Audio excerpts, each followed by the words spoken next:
এটা হলো vitamin D3, যেটা ও ডোডো খায়, ছোটোবেলা থেকে খুব ভালোবাসে। আর এটা হলো লেবু রস, মৌসাম্বির রস। ও না এমনি এমনি খায় না, তো ওকে কি করতে হবে, এই ভিটামিন খাওয়ানোর নাম করে এই লেবু রসটা আমি খাও। ডোডো এখন হাঁ করেছে ভিটামিন খাবে বলে। আমিও ওকে এইভাবেই, ভিটামিনটা কেমন চেটে চেটে খাচ্ছে, ছোটোবেলা থেকে খুব পছন্দ করে। তো এবার আমি এইভাবে ডফারে করে ওকে লেবু রস দিতে থাকবো। প্রথমে মুখটা দেখো কীরকম করছে, ও কিন্তু বুঝে গেছে এটা ভিটামিন নয়, কিন্তু ও খেয়ে নেবে।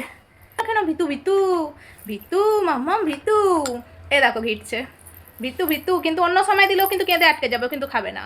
বেদানার রস, লেবুর রস আমি ডোডোকে এইভাবেই খাওয়াই। ও তো এখনো বুঝতে শেখেনি, ও ভাবছে ভিটামিন খাচ্ছে, কিন্তু জল মানে লিকুইড জিনিসটা যে চুষে খেয়ে নিচ্ছে, লিকুইড জিনিসটা ওকে আমি খাওয়াতে পারি না। তো জল ওকে কাঁদিয়ে খাওয়াতে হয়। আর এই লেবুর রসটা আমি ঠিক এইভাবে, এই পদ্ধতিতে, মানে একটা ফলের রস দিই, লেবু হোক বেদানা হোক, আমি ঠিক ভিটামিনের সাথে এই পদ্ধতিতে দিই। চলো কেন কেন, দুটো হাত দিয়ে আমার হাতটাকে ধরেছে, ধরে ওরে বাবা, ওরে বাবা।